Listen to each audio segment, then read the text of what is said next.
Teachers are natural innovators, entertainers, and problem solvers. They dream of growing old into the profession, teaching their kids' kids. But sometimes career goals shift, and that makes opportunities outside of the classroom seem intangible. Questioning, who am I if I'm not a teacher? I'm your host, Ali Simon. And I'm your co-host, JoDee Scissors. And this is Teacher Shift.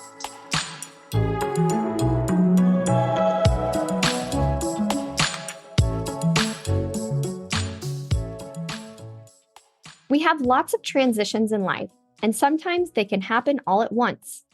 Today's guest tells us what it's like to give your notice, get married, move to a new city, and look for a new job outside of teaching.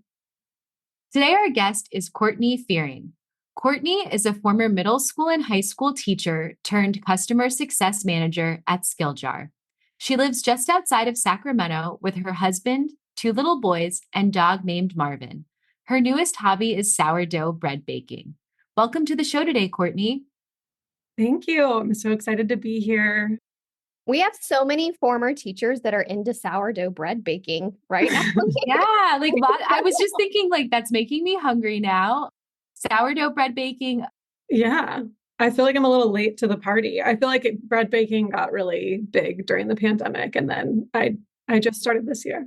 I'm planning to start. We're about to physically move to a new city. So I was like, I'm just going to wait till we move to start, but it's on my list of things to do. So I've opted out of all baking. I do not like following the instructions when I cook. I like to improvise. So that pretty much eliminates baking for me. Yeah, the best thing I can say about it is it's not hard. It just is time consuming. Like the steps, it takes a long time for each step to happen, but you can definitely do it. You have to be patient. That's what, I hope that I can handle it. So we'll see. To be determined. We'll have an update later on Teacher Shift podcast once I start my sourdough bread baking. Well, great. Well, I'm excited to learn more about the different shifts that you've made on today's episode. And the first one that really stuck out to me was that as a teacher, you made a shift from middle school to high school. And that always fascinates me. I spent most of my time in high school and thought about going to middle school, but never really had the opportunity or the will to leave high school. So tell me a little bit about that first transition that you made, just from grade levels. Yeah, well, to be clear, I didn't really want to be a middle school teacher either. I wanted to teach high school. I started teaching, I'm not sure if you both are familiar, but I did a program called Teach for America in Chicago. And I remember when I signed up, I was like, I want to be a high school chemistry teacher. And then it was like, I didn't have the right credits to align with becoming a high school, either math or chemistry teacher. So yeah, they put me in middle school science. And so I think the transition for me was less like I wanted to do middle school and then I decided I wanted to do high school. I think I always knew high school was a better fit for me. Kind of to your comment earlier, I think it takes a special person to teach middle school. There's just a lot going on at that age developmentally. The kids are a little too old to fully buy into the incentive systems that you do at elementary school level, but they're not quite high school level yet. So after my 2-year commitment with Teach for America was up, I decided to make the jump to high school, which was the right fit for me. I think, I have a pretty dry sense of humor. So I think the older I go, and that's what I kind of did in my teaching trajectory, I went from 7th to 9th and then to 11th. I just feel like the older kids are a better fit for kind of my personality. That's good that you recognize that. A lot of times when teachers are transitioning from, university or some sort of certification system into a school, they have this idea of what might be the right fit. You instinctually knew this one's probably not going to be the right fit, but sometimes we get placed in a subject area or a grade band that we're like, this isn't exactly right for me. And I need to make a transition or a shift into something different. Maybe that's a different school, a different grade level, a different subject area. And that's really great that you recognize that. And when you went to high school, were you still within Teach for America when you made that shift?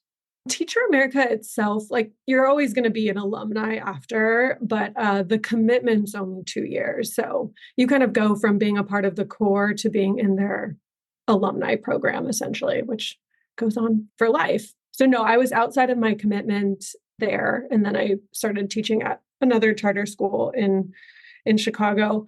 I will say that I do see the benefits of like starting at a younger grade level, because I feel like there's certain skills that you build with like having to have your routines really set for the younger kids. And that translates well even to older kids, or even adults, honestly. Like I've noticed a lot of the same principles apply as you grow in age. Yeah, I noticed there was one point in my career where I was working with all grades as this ESL director of sorts. And I realized quickly that middle school and high school, my personality just wasn't the right fit for the way that I like to interact. And I do have a certain sense of humor, and it just wasn't for those upper grade bands. So that was kind of your first shift. And then you kind of made a decision to leave the teaching profession. And, we were looking at kind of the pre-questionnaire and learning more about you, and learned that finances were one of the reasons that you made a shift. And that's actually a topic that people are afraid to talk about. But we know from our streaming numbers that some of our financial episodes are the most streamed. And it's kind of this taboo topic that people don't want to talk about, why they need to leave or why they want to leave. And so we were just curious, how did you come to that decision, and why were finances one of those reasons to transition? I think for me, the decision to leave, I mean, it took years. Like, I feel like 2 years into teaching high school, I was like, maybe this isn't the right fit. But as I'm sure is the case with all teachers, there's a lot of guilt associated with deciding to leave. And especially, my program had this like 4-year advisory program. So I had a group of girls that I supported from freshman to senior year. So finances was one of them, but also there was just this feeling of like, this is not the right fit for me. Like the day to day of what I'm doing, I liked a lot of aspects of teaching, but the day to day is not fitting with like what I feel like I want to be doing. But yeah, I definitely think that finances were a factor, and it became more of a factor as my life changed. When I was like young in my 20s, teacher salary worked for me. And honestly, I really had a great time in terms of like, I had long breaks. I took, a trip or two to Europe or South America. Like I had that time that was kind of like I could use to travel. But, when it came time to like, I was engaged, was going to get married. It just was like, we're going to have kids. I don't see this salary being sustainable for like the life that I want to have. And I had that discussion with my principal even, I was lucky. I had a very supportive administration when I was teaching high school. And I was pretty clear about like kind of the future. And I remember telling her, I was like, I don't see what I'm making currently as something that's going to be able to sustain what I want to do and the life I want to have. And at that time, our school had moved to like a transparent pay scale model. So it was pretty clear what I would be making. And what did the principal say in response? I'm just really curious. How did they talk to you about that? Because that's amazing that you had that relationship with them, that you could be so transparent and so open. Yeah, I mean, I don't really like remember exactly how she responded, but I think ultimately she understood and was supportive of it. But at the same time, this kind of goes back to like I tried to leave multiple times, where it's like, the conversation somehow weaves back to like, but think of the impact you're making. And it's like, oh, you're right. Like I am making impact. It's hard because it's like you're making the impact, but at the same time, you had a life that you wanted to lead. I think I was curious if the administrator had said like, oh, well, you could go into administration and make more money. Because to be honest with you, when I was kind of in a similar boat and I was like, I don't know if this salary in my early career will work forever. I was like, oh, I could always go into administration, but it's how you do make more money. But it is a lot more responsibility, and it's very different than being in the classroom. And for some reason, I knew administration just wasn't the route that I was going to take. I don't know why I knew that, but I don't know. I guess just looking around at kind of what the day to day of being a vice principal or principal, it didn't really appeal to me. But yeah, I think I don't know. It's no secret. It's something that bothers me. I believe that like if they had the ability, our school would have paid higher salaries, right? And I just think it's a systemic problem in the United States that it's not a valued profession in terms of like salary. And, there's a lot of research that goes to show in other countries, this is something it's like in a very esteemed profession. You're up there with like lawyers and doctors. So I feel like until that is addressed on a systemic level, it's just going to be this way. And I mean, I had experiences, I would be like grading papers in the airport and people would be like, "Oh, you're a teacher. That's so great. I'm so glad that you do that." I was like, I'm not doing community service, like this is a job, but I feel like that's sometimes how people look at it because everyone knows like, you are making a major sacrifice, I feel like, in terms of like salary. So you identified that you weren't sure that this would be where you would land forever. This wasn't where you knew your whole career would last in the classroom. And then there were the financial concerns that the salary wouldn't increase at a level that would be comfortable for you and your family. So what did you do next in terms of looking for a career outside of the classroom? Yeah, there was like, I would say the longest phase was like the decision phase. Like, am I going to leave? And I think in my third year, maybe even second year, I started to make those initial efforts of like, if I saw a job, I would, apply to it. I had a couple first round interviews that did not go well. I was lucky that, I did have that the Teach for America organization that I was a part of had some alumni supports in terms of like, they would do resume reviews, they would have alumni kind of meet and greets. So I tried to do some of that. They also had a partner organization, Leadership for Educational Equity, and I participated in some of their workshops and career coaching. So I really tried to not go it alone, if that makes sense. Like, I knew that it was going to be a difficult transition, and I knew that there were certain things that would make you more successful, and, having feedback on my resume and cover letters and catering them to job descriptions. Like, I actually feel like I took a ton away from that year or so that I was applying to jobs in terms of like how to do that skill. I mean, I applied for a lot of jobs. So that's the other thing. I think it's no secret to people out there that like it just might take a while. Like you might have to go through quite a few jobs and hearing nothing back, right? Like putting resumes out there and just getting no response. So my goal, I was like determined to get into like ed tech, just because to me that's what made the most sense in terms of like combining my education background and moving into the software space, which is something that I, for some reason, thought I wanted to do. It's kind of funny because I made all those efforts, but ultimately those are not what landed me my next job. But I would still tell people to kind of take those steps.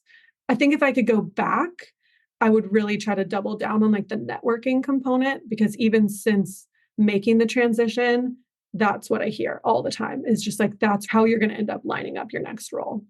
These are really important points that you are really making. First of all, just the fact that you're expressing you have to apply for a lot of jobs. This is very true. And what we're also learning is that it takes a long time sometimes to even hear back from a job. Sometimes there's multiple interviews. Sometimes you don't hear back at all.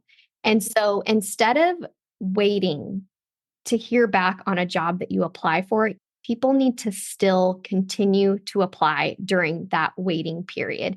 Even if you're super helpful, even if you've networked and someone has hooked you up with an interview, you still have to keep applying. And then the fact that you're bringing up networking, teachers have their network within their building, within their school district. But if you're looking to go outside of that, you really have to lean into people outside of the building that can help you. And maybe one of your peers knows someone that can help you, but sometimes teachers are fearful to speak to their immediate peers about a transition because they don't want it to impact their relationships with future opportunities within the building and whatnot. On the topic of networking, and you said you would do some things differently. You had mentioned that your transition wasn't immediately to Skilljar.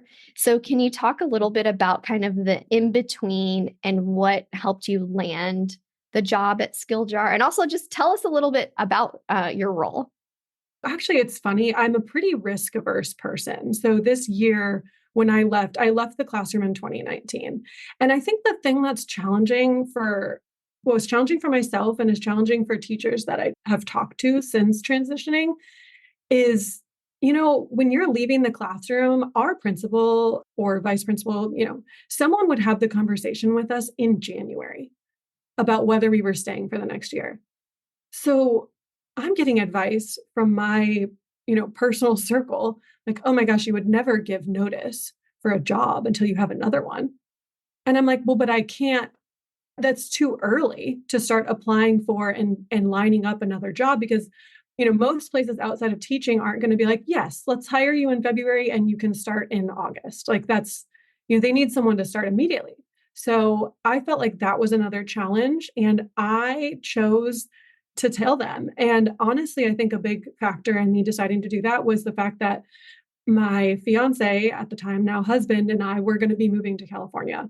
I honestly think that if I didn't have that rug pulled out from underneath me, I don't know if I would have made the same decision. But I knew we were moving from Chicago to California. So I knew I couldn't stay at that school. So that's what kind of like really lit a fire for me, right? So anyways, I had been going through steps from January to, I had talked about I'd done little things over the period of years that I decided I was going to leave. But then I was really like, okay, from January to the summer, like, let me really try to line something up, getting, non-responses, rejections back. I did have a couple of opportunities where I at least made it into the interview cycle, but didn't get them.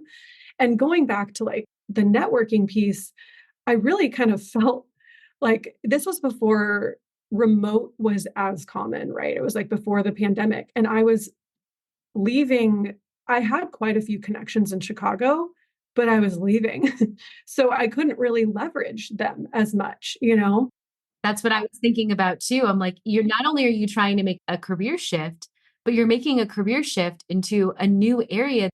Yeah. I remember driving home, a coworker was driving me home one day and he was like, so you're going to quit your job, get married, move across the country and try to find a new job? Like, and I was like, oh my God, when you put it like that, that sounds awful. Like, why am I doing that? We're lucky it worked out. But essentially what ended up happening was my husband also, we taught together at the high school. And he was also looking for another job outside of the classroom. And so we were both kind of going through this together. He lined up a role at a software company local in Sacramento here. And then, I think a month later, the CEO was like, they must have been talking. And he was like, oh, well, what's your fiance doing? And he was like, well, she's like looking for a job. And he was like, well, I need someone with education experience to create this online training program. Like, I need someone now. And I was like, when he told me, it was kind of like, that wasn't my path. Like, I wanted to find a cool ed tech job. I've never heard of this company in Sacramento. And also, I had already worked with my husband for 4 years, and we were kind of like ready to not work together. And this was a small company, 15 people. And I was like, okay, you know what? I don't have a job right now. And this will at least provide me the peace of mind to know that like I can kind of get my feet wet in a new industry, pick up some experience and skills. And I think for me, it really worked out, even though, and I think that's one of my biggest advice when I tell people is like, your next job doesn't have to be your dream job. You just have to make the first step. And for me, that ended up being the right move because, I have friends that they are very particular about what they want to do. They have the plan, they have the Google sheet, they've got all of the non-negotiables. My non-negotiable was I'm trying to find a job where I won't make less money and I'm not teaching, right? So like I was pretty open. So I would say for people like me where you could be interested in a lot of things, like don't limit yourself to one next move because for me, it ended up working out to kind of take this job at a company I had never heard of, doing something I never thought about doing, quite frankly. Yeah, you're not the first person to tell us that where they are now isn't where they started when they made their first transition. And I think we have to be open to the idea that sometimes there is that little period of time where we're still figuring out what we want, but we know what we don't want. And what we don't want is to go back to the career that we feel maybe hasn't fulfilled us, that is burning us out, or just isn't the right type of trajectory we would like for our professional self, our financial self, whatever that might be. And we have to be open to remembering what we don't want and fill that kind of time to explore ourselves, explore the industries, continue to network, to then land a job that can perhaps lead us to our next career goal. The other piece of advice, at least, everyone's going to go in different industries, so this might not apply, but if people are going into tech, I feel like a huge benefit for me was the small company component. I was able to wear a lot of hats at this company. Like I immediately was able to dive into kind of curriculum development, screen recording videos, basically building all of the content for our online training. I was running our in-person trainings. Teach our techie skills. I love it. Yeah, it was like an immediate application. I was like, oh, you want me to build an online curriculum for training? I can do that. Like I immediately could do the curriculum mapping piece and like the training component. It was no different, right, than teaching. It was just, the audience was a little bit different. I was training on a software at like wastewater treatment plants. So they weren't ninth graders, but essentially teaching is teaching, to some respect. So it really worked out for me. I was able to build a lot of skills and then be able to speak to things. So you're asking about like, how did I transition to Skilljar? So I found out about Skilljar because I was building out our LMS, so learning management system. When I was doing that, I was looking for softwares that I could build our training program on. And I came across Skilljar. So I probably came across Skilljar within my first 3 months of working at NextGen, my first job after teaching. And I then got on their marketing list and was like sent their webinars and like sent their conference information. And so I went to all of those things. I would like go to their webinars and try to learn about customer education. And then I went to their events. The first one was virtual because it was in 2020. The next one was local. I was able to drive like an hour and a half and go to it, right? And then basically after I went to the second conference, I found out that they always seemed like a cool company to me. And I found out that like because of the pandemic, they became fully remote because they were based in Seattle. So I think it had even crossed my mind in the beginning, like, oh, I should apply to work there. I'm like, oh, but I'm not going to move to Seattle right now. When I found out that they were fully remote with no chance of returning to the office, I basically got home from the conference and like immediately applied to the open role. And because of my experience in my first role, I was able to speak to more of the, customer success tech terminology that, quite frankly, coming out of the classroom, I would have not known. It would have been like work just to learn how to speak that language. And now it was coming naturally. And I think that's what's so hard to understand unless you've actually been through that before is that, we have a lot of acronyms in education. We have education language that we use, but in other fields, what we may call things in education are called completely different things. And so your first, transition, your first shift into the outside world really lets you learn a lot of that. It lets you learn the language. It lets you become familiar with the way that things work outside of a school district or outside of a school. Because to me, again, like that was a big transition when I had my first job that wasn't a teaching job. I'm used to like in education, you have very specific roles and responsibilities and due dates. And sometimes you don't have those in your other jobs. It might be up to you to create your own timeline. It might be up to you to be accountable to your boss and to turn things in at a certain time. So I think you learned so many skills from your first shift, and then you're even better prepared. At least I was, and it sounds like you were, your next shift. And I really love hearing about just how your story, unfolded. I actually had a super similar thing where my husband and I got married and we moved to San Diego, and it was because of his job in the Navy. And it was funny. I guess it wasn't as crazy because he was in the military. So people knew we were going to have to move, but I was looking for a teaching job because I was still going to stay in teaching. And it took them so long to get my credential that by the time I got it, it was actually October. So I'd already figured out something else to do in the interim just because of that. So, these hard things happen where we're making a physical move. We're choosing to leave a profession that we've enjoyed, that we've served our community, but you need to take that step. And that's what you did. You took that next step. You prepared yourself. I loved hearing how you took advantage of all the resources that you had from Teach for America, from their partner organization.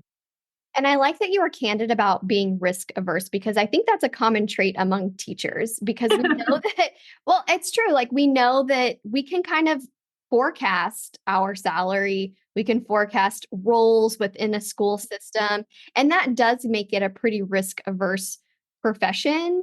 And so that's where a lot of people feel the fear of taking that risk. And I think that that's a good point to make, that it's okay to be afraid. And it's okay to, acknowledge that you might be a bit risk averse, but it's worth it.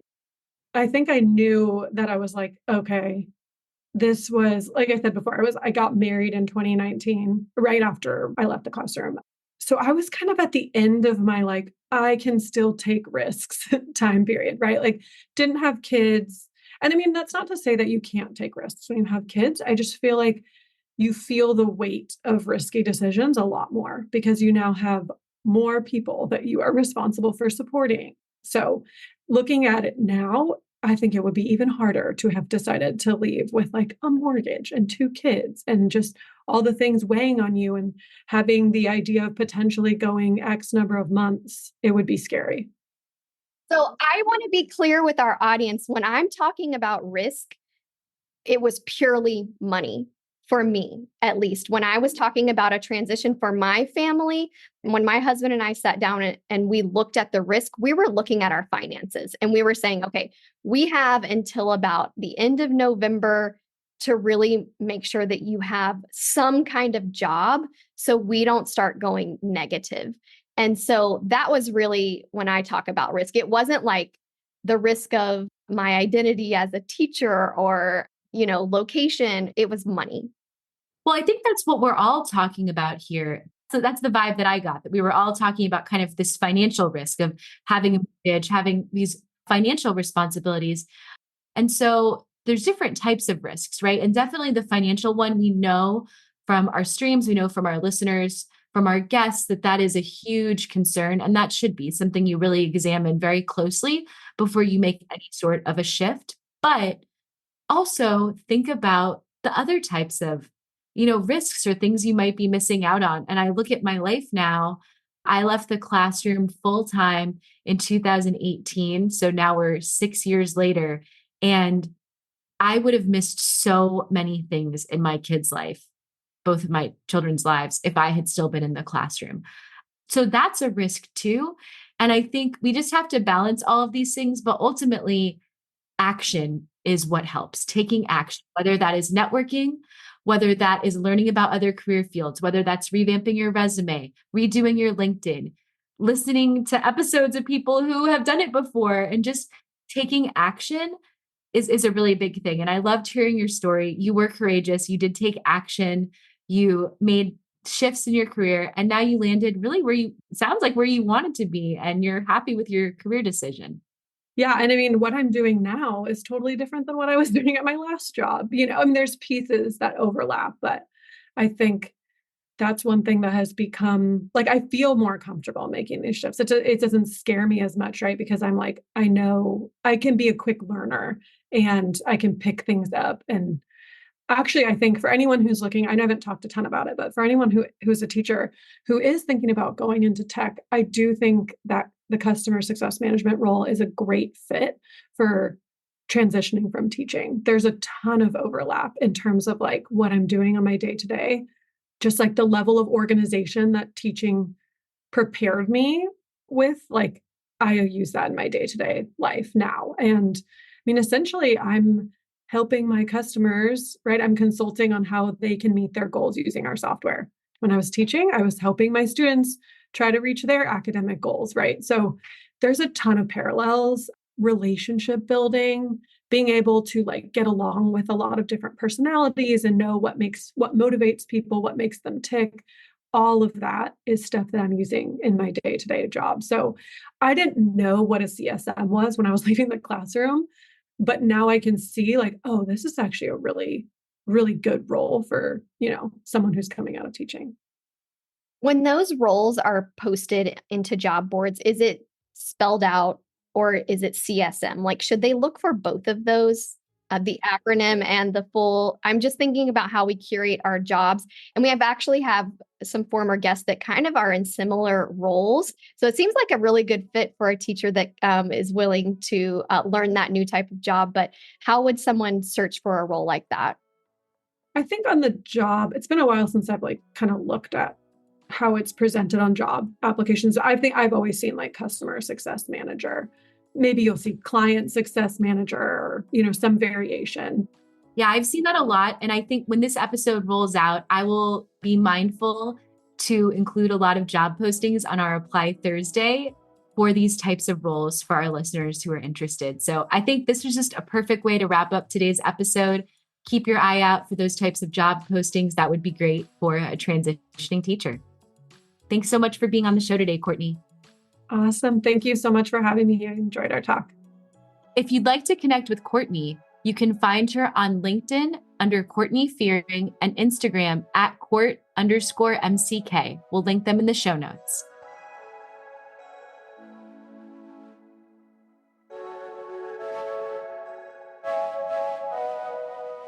Are you interested in suggesting a topic for Teacher Shift, being a guest, or recommending a guest?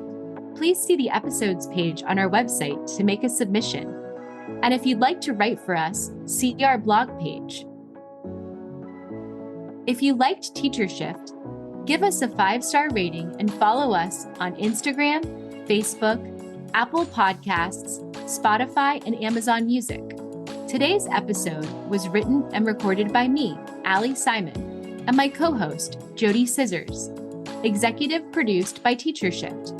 Produced and edited by Emily Porter. Original music, Emoji by Tubebacker.